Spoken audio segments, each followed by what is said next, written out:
Baiklah, mari kita bahas pengertian hak dan kewajiban. Bayangkan sebuah masyarakat yang berfungsi dengan baik, seperti sebuah orkestra yang harmonis. Agar orkestra tersebut dapat menghasilkan musik yang indah, setiap pemain musik harus memainkan peran mereka. Begitu pula dalam masyarakat, setiap individu memiliki peran yang terdiri dari hak dan kewajiban. Hak adalah sesuatu yang seharusnya kita dapatkan atau miliki, sesuatu yang menjadi milik kita secara sah. Ini seperti nada yang kita miliki untuk dimainkan dalam orkestra kehidupan. Hak-hak kita dilindungi oleh hukum dan norma-norma sosial, agar kita dapat hidup dengan layak dan bermartabat.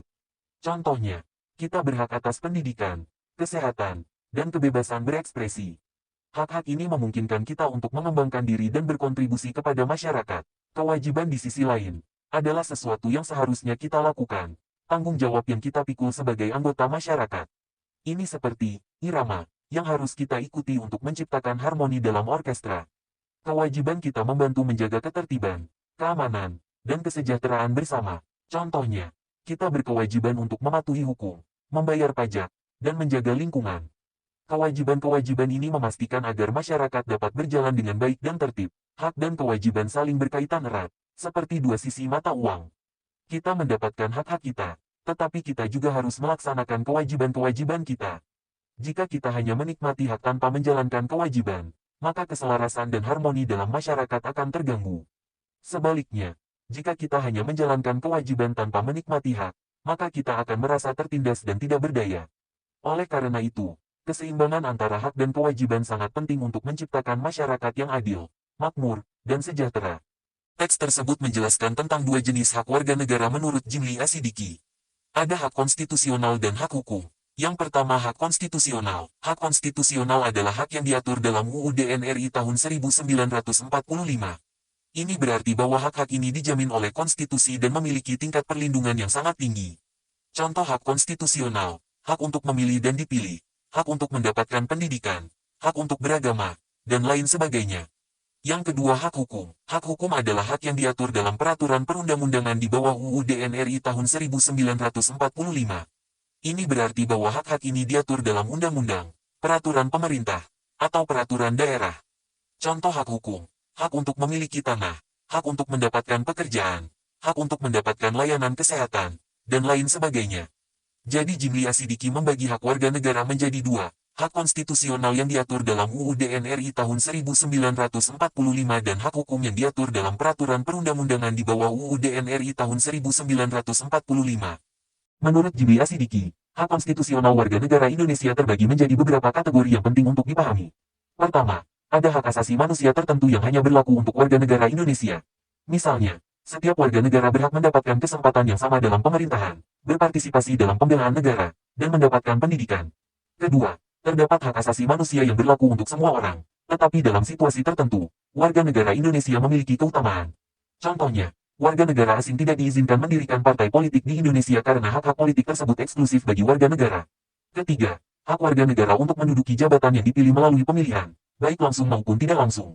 Ini mencakup posisi-posisi penting seperti presiden, wakil presiden, dan anggota lembaga negara lainnya. Keempat, ada hak untuk diangkat dalam jabatan tertentu, seperti TNI, polisi, dan pegawai negeri. Jabatan-jabatan ini hanya dapat diisi oleh warga negara Indonesia, sesuai dengan ketentuan UUD NRI tahun 1945. Terakhir, warga negara memiliki hak untuk melakukan upaya hukum jika merasa dirugikan oleh keputusan negara yang mengancam hak konstitusional mereka. Misalnya, mereka dapat mengajukan permohonan pengujian undang-undang jika merasa haknya dilanggar. Dengan memahami hak-hak ini, kita dapat lebih menghargai kedudukan dan perlindungan yang diberikan kepada warga negara dalam sistem hukum Indonesia. Selanjutnya mari kita bahas beberapa pasal dalam Undang-Undang Dasar 1945 yang menjamin hak-hak warga negara Indonesia. Pasal-pasal ini menjadi landasan penting bagi kehidupan berbangsa dan bernegara yang adil dan bermartabat. Pertama, Pasal 27 Ayat 1, menegaskan kesetaraan di mata hukum dan pemerintahan. Ini berarti setiap warga negara memiliki kedudukan yang sama di hadapan hukum, tanpa terkecuali. Kewajiban untuk menjunjung hukum dan pemerintahan juga ditekankan di sini, membentuk pondasi bagi ketertiban dan keadilan. Selanjutnya, Pasal 27 Ayat 2, menjamin hak setiap warga negara atas pekerjaan dan penghidupan yang layak. Ini merupakan hak dasar yang krusial untuk memenuhi kebutuhan hidup dan martabat manusia. Pemerintah berkewajiban untuk menciptakan kondisi yang memungkinkan setiap warga negara dapat memperoleh pekerjaan dan penghidupan yang layak. Pasal 26 ayat 1, mengatur hak untuk mendapatkan kewarganegaraan, menjelaskan proses dan persyaratan untuk menjadi warga negara Indonesia. Kemudian, Pasal 27 ayat 3, menetapkan hak dan kewajiban warga negara untuk ikut serta dalam pembelaan negara. Ini menegaskan peran aktif setiap warga negara dalam menjaga kedaulatan dan keutuhan bangsa. Pasal 31 ayat 1, menjamin hak atas pendidikan. Pendidikan menjadi kunci bagi kemajuan individu dan bangsa, dan pemerintah berkewajiban untuk menyediakan akses pendidikan yang layak bagi seluruh warga negara. Pasal 32 ayat 2, melindungi hak untuk mengembangkan dan menggunakan bahasa daerah. Ini menunjukkan penghormatan terhadap keberagaman budaya dan bahasa di Indonesia. Terakhir, Pasal 29 ayat 2, menjamin kebebasan beragama. Setiap warga negara berhak memeluk agamanya masing-masing dan menjalankan ibadah sesuai dengan kepercayaannya. Kebebasan beragama merupakan hak asasi yang fundamental dan harus dihormati. Singkatnya, pasal-pasal UUD 1945 ini menjabarkan berbagai hak fundamental warga negara, menunjukkan komitmen negara untuk melindungi dan menjamin hak-hak tersebut agar tercipta masyarakat yang adil dan sejahtera. Selanjutnya kita akan membahas tentang kewajiban warga negara menurut Prof. Dr. Notonegoro dan bagaimana hal itu dijabarkan dalam Undang-Undang Dasar 1945. Prof. Dr. Notonegoro mendefinisikan kewajiban sebagai beban untuk memberikan sesuatu yang seharusnya diberikan secara terus-menerus, dan pada prinsipnya dapat dituntut secara paksa jika diperlukan. Ini menekankan sifat kewajiban sebagai sesuatu yang harus dilakukan, disertai tanggung jawab. Contohnya, mempertahankan kedaulatan negara, membayar pajak, menaati hukum, dan berpartisipasi dalam pembangunan bangsa. Semua ini merupakan kewajiban yang melekat pada setiap warga negara. Undang-Undang Dasar 1945 sendiri juga secara eksplisit mengatur berbagai kewajiban warga negara. Pasal 27 ayat 1, misalnya, menegaskan kewajiban untuk menjunjung tinggi hukum dan pemerintahan. Ini bukan hanya soal kepatuhan pasif, tetapi juga partisipasi aktif dalam menjaga ketertiban dan keadilan. Pasal 27 ayat 3, menetapkan kewajiban ikut serta dalam pembelaan negara, menunjukkan pentingnya peran setiap warga negara dalam menjaga kedaulatan dan keutuhan bangsa. Pasal 28J ayat 1 dan 2, menekankan kewajiban untuk menghormati hak asasi manusia orang lain. Ini berarti kita harus menjalankan hak dan kebebasan kita dengan bijak, tanpa merugikan hak orang lain. Pembatasan atas hak dan kebebasan pun dibenarkan, asalkan bertujuan untuk melindungi hak orang lain dan menjaga ketertiban umum. Pasal 30 ayat 1, menetapkan kewajiban ikut serta dalam usaha pertahanan dan keamanan negara, menunjukkan peran aktif warga negara dalam menjaga keamanan dan stabilitas nasional. Terakhir, Pasal 31 ayat 2, menetapkan kewajiban mengikuti pendidikan dasar, dan menunjukkan komitmen negara untuk menyediakan akses pendidikan bagi seluruh warga negara. Jadi menurut Prof. Dr. Notonegoro maupun UUD 1945, kewajiban warga negara merupakan elemen penting dalam kehidupan berbangsa dan bernegara. Menjalankan kewajiban-kewajiban ini merupakan bentuk tanggung jawab dan partisipasi aktif dalam membangun Indonesia yang lebih baik. Selanjutnya poin kedua tentang hak dan kewajiban warga negara dalam nilai instrumental Sila-Sila Pancasila. Nilai instrumental Pancasila merupakan penjabaran lebih spesifik dari nilai-nilai dasar Pancasila, yang menjadi pedoman praktis dalam kehidupan berbangsa dan bernegara. Nilai-nilai instrumental ini diwujudkan dalam berbagai peraturan perundang-undangan, termasuk UUD 1945. UUD 1945, sebagai hukum tertinggi di Indonesia, menjamin hak dan kewajiban warga negara yang selaras dengan nilai-nilai instrumental Pancasila. Sebagai contoh, Pasal 27 ayat 1, menegaskan kesetaraan kedudukan warga negara di hadapan hukum dan pemerintahan, serta kewajiban untuk menjunjung tinggi hukum tersebut.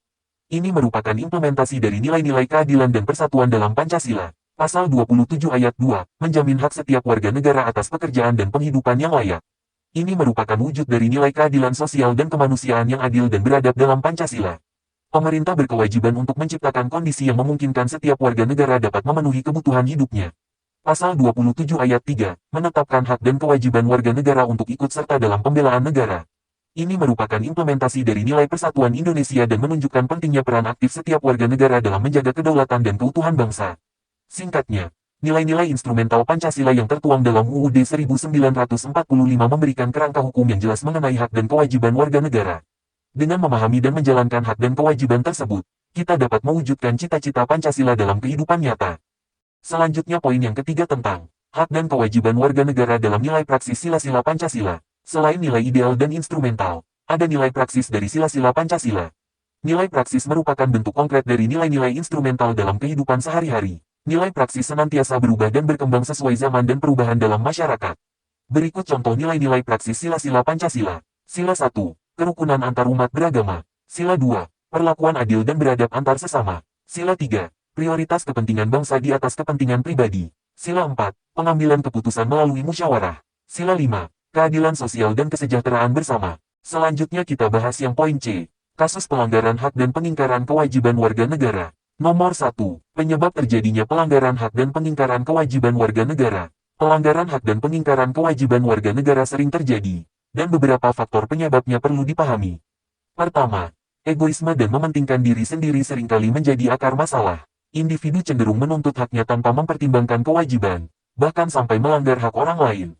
Ini bisa terjadi di berbagai lingkungan, baik sekolah maupun masyarakat. Kedua, kesadaran berbangsa dan bernegara yang rendah juga menjadi faktor penting. Hal ini bisa disebabkan oleh berbagai pengaruh, termasuk paparan paham-paham yang bertentangan dengan dasar negara, sehingga mengurangi kesadaran akan pentingnya menjaga hak dan kewajiban antar warga negara. Ketiga, ketidaktoleransian berperan besar. Kurangnya penghargaan terhadap perbedaan, baik ekonomi, ras, maupun agama, dapat memicu diskriminasi dan pelanggaran hak. Terakhir, penyalahgunaan kekuasaan, baik oleh pemerintah maupun individu, juga dapat menyebabkan pelanggaran hak dan pengingkaran kewajiban. Contohnya, perusahaan yang mengabaikan hak-hak karyawannya. Singkatnya, pelanggaran hak dan pengingkaran kewajiban merupakan masalah kompleks yang disebabkan oleh berbagai faktor, mulai dari sikap individu hingga penyalahgunaan kekuasaan. Memahami faktor-faktor ini penting untuk mencegah dan mengatasi masalah tersebut. Selanjutnya poin kedua yakni kasus pelanggaran hak warga negara. Salah satunya adalah pelanggaran hak asasi manusia. Hak asasi manusia, HAM, adalah hak dasar yang melekat pada setiap individu, tanpa memandang ras, agama, jenis kelamin, atau status sosial. Di Indonesia, HAM dijamin oleh Undang-Undang Nomor 39 Tahun 1999 tentang Hak Asasi Manusia. Kasus pelanggaran HAM di Indonesia. Pelanggaran HAM dapat terjadi dalam berbagai bentuk, mulai dari kasus ringan hingga berat. Berikut beberapa contoh kasus pelanggaran HAM di Indonesia. Kasus pelanggaran HAM berat. Kasus pelanggaran HAM berat di Indonesia umumnya melibatkan kejahatan serius seperti genosida, kejahatan kemanusiaan, dan kejahatan perang. Contohnya, peristiwa tahun 1965 sampai tahun 1966, pembunuhan massal, penculikan, dan penyiksaan terhadap orang-orang yang dituduh terlibat dalam Partai Komunis Indonesia (PKI). Tragedi Semanggi I dan II, penembakan terhadap demonstran yang menuntut reformasi pada tahun 1998. Peristiwa Trisakti, penembakan terhadap mahasiswa Universitas Trisakti yang sedang berdemonstrasi pada tahun 1998. Kasus pelanggaran HAM ringan. Kasus pelanggaran HAM ringan biasanya terjadi di lingkungan masyarakat, sekolah, atau rumah. Contohnya, diskriminasi, perlakuan tidak adil terhadap seseorang berdasarkan ras, agama, jenis kelamin, atau status sosial. Contoh, seorang anak tidak diterima di sekolah karena agamanya, perundungan, perilaku agresif yang dilakukan secara berulang oleh seseorang atau kelompok terhadap orang lain. Contoh, seorang siswa diintimidasi oleh teman-temannya di sekolah. Penghilangan hak, seseorang tidak diberikan hak yang seharusnya ia dapatkan. Contoh, seorang pekerja tidak mendapatkan upah yang layak. Kasus pelanggaran HAM di lingkungan sekolah. Bullying, perundungan fisik, verbal, atau psikologis di lingkungan sekolah. Diskriminasi, perlakuan tidak adil terhadap siswa berdasarkan ras, agama, jenis kelamin, atau status sosial. Pelanggaran privasi, pencurian atau pengungkapan informasi pribadi siswa tanpa izin. Kasus pelanggaran HAM di lingkungan rumah. Kekerasan dalam rumah tangga, kekerasan fisik, seksual, atau psikologis yang dilakukan oleh anggota keluarga. Penelantaran, pengabaian kebutuhan dasar anak, seperti makanan, pakaian, dan pendidikan. Perampasan hak, seseorang dalam keluarga tidak diberikan hak yang seharusnya ia dapatkan. Kasus pelanggaran HAM di lingkungan masyarakat. Diskriminasi, perlakuan tidak adil terhadap seseorang berdasarkan ras, agama, jenis kelamin, atau status sosial. Kekerasan fisik, seksual, atau psikologis yang dilakukan oleh seseorang atau kelompok terhadap orang lain. Penghilangan hak, seseorang tidak diberikan hak yang seharusnya ia dapatkan, seperti hak untuk mendapatkan pendidikan, kesehatan, atau pekerjaan. Penting untuk diingat bahwa setiap bentuk pelanggaran HAM, baik ringan maupun berat, harus ditangani dengan serius. Setiap orang berhak untuk mendapatkan keadilan dan perlindungan hukum. Selanjutnya poin ketiga tentang kasus pengingkaran kewajiban warga negara. Kasus pengingkaran kewajiban warga negara adalah tindakan atau kelalaian yang melanggar kewajiban-kewajiban yang seharusnya dipenuhi oleh warga negara kepada negara dan sesama warga negara. Kewajiban ini diatur dalam berbagai peraturan perundang-undangan dan juga merupakan norma sosial yang penting untuk menjaga ketertiban dan kemajuan bangsa. Pengingkaran ini bisa beragam, dari yang bersifat ringan hingga berat, dan berdampak luas pada masyarakat. Berikut beberapa contoh kasus pengingkaran kewajiban warga negara, dikelompokkan berdasarkan jenis kewajiban. 1. Pengingkaran kewajiban di bidang hukum dan tata tertib. Melanggar hukum. Ini merupakan bentuk pengingkaran yang paling umum. Contohnya, mengemudi di bawah pengaruh alkohol, melakukan pencurian, korupsi, mengedarkan narkoba, hingga melakukan tindak kekerasan. Semakin berat pelanggaran hukumnya, semakin besar pula dampak negatifnya terhadap masyarakat dan negara. 2. Pengingkaran kewajiban di bidang pertahanan dan keamanan negara. Menyerang atau mengkhianati negara. Ini merupakan bentuk pengingkaran yang paling serius, seperti bergabung dengan kelompok teroris, melakukan aksi sabotase terhadap fasilitas negara, atau memberikan informasi rahasia negara kepada musuh. 3. Pengingkaran kewajiban di bidang sosial. Tidak membayar pajak. Pajak merupakan sumber pendapatan utama negara untuk membiayai pembangunan dan pelayanan publik. Menghindari kewajiban membayar pajak merugikan keuangan negara dan menghambat pembangunan. 4. Pengingkaran kewajiban di bidang pendidikan. Mengabaikan pendidikan. Orang tua yang mengabaikan pendidikan anak-anaknya, baik formal maupun informal, telah mengabaikan kewajiban untuk membentuk generasi penerus bangsa yang berkualitas. Dampak pengingkaran kewajiban warga negara. Pengingkaran kewajiban warga negara dapat berdampak negatif pada berbagai aspek kehidupan, antara lain ketidakstabilan keamanan dan ketertiban, pelanggaran hukum dan ketidakpatuhan terhadap peraturan dapat menyebabkan kekacauan dan kerusuhan. Kerugian keuangan negara, penggelapan pajak dan korupsi merugikan keuangan negara dan menghambat pembangunan. Selanjutnya kita masuk ke pembahasan poin D tentang penanganan hak dan pengingkaran kewajiban warga negara. Poin 1 tentang upaya pemerintah dalam penanganan kasus pelanggaran hak dan pengingkaran kewajiban warga negara. Pelanggaran hak asasi manusia, menurut UU Nomor 39 Tahun 1999, adalah setiap tindakan yang mengurangi atau mencabut hak-hak asasi manusia seseorang, baik dilakukan oleh individu maupun aparat negara. Hal ini bertentangan dengan nilai-nilai Pancasila, khususnya sila kedua yang menekankan pada kemanusiaan yang adil dan beradab. Untuk menangani pelanggaran tersebut, Indonesia telah melakukan berbagai upaya, termasuk meratifikasi sejumlah instrumen internasional terkait hak asasi manusia, seperti Konvensi Melawan Penyiksaan, Kovenan Internasional untuk Hak Sipil dan Politik, serta Konvensi Hak Anak. Dengan ratifikasi ini, negara memiliki 3 kewajiban utama: melindungi hak asasi manusia, menghormati dan memajukan hak asasi manusia, serta memenuhi hak asasi manusia melalui alokasi anggaran dan kebijakan yang tepat. Di tingkat regional, Indonesia juga berpartisipasi dalam Komisi Antar Pemerintahan Negara-negara ASEAN untuk Hak Asasi Manusia, menunjukkan komitmennya dalam menjunjung tinggi hak asasi manusia. Beberapa langkah konkret yang telah diambil antara lain penerbitan UU No. 39 Tahun 1999 tentang HAM, UU No. 26 Tahun 2000 tentang Pengadilan HAM, serta undang-undang lain yang bertujuan melindungi anak dan menghapus kekerasan dalam rumah tangga. Selanjutnya poin kedua tentang membangun partisipasi masyarakat dalam pencegahan terjadinya pelanggaran hak dan pengingkaran kewajiban warga negara. Dalam hal ini penting untuk melibatkan masyarakat dalam pencegahan pelanggaran hak dan kewajiban. Terdapat 2 pendekatan yang bisa dilakukan, cara preventif dan represif. Cara preventif meliputi sosialisasi kewajiban warga negara melalui pendidikan dan kampanye, sementara cara represif bertujuan untuk menindak pelanggaran yang sudah terjadi, misalnya dengan penerapan denda bagi pelanggar aturan. Dengan penerapan kedua cara ini, diharapkan keseimbangan antara hak dan kewajiban warga negara dapat terjaga, menciptakan masyarakat yang harmonis dan mendukung cita-cita bangsa Indonesia. Terima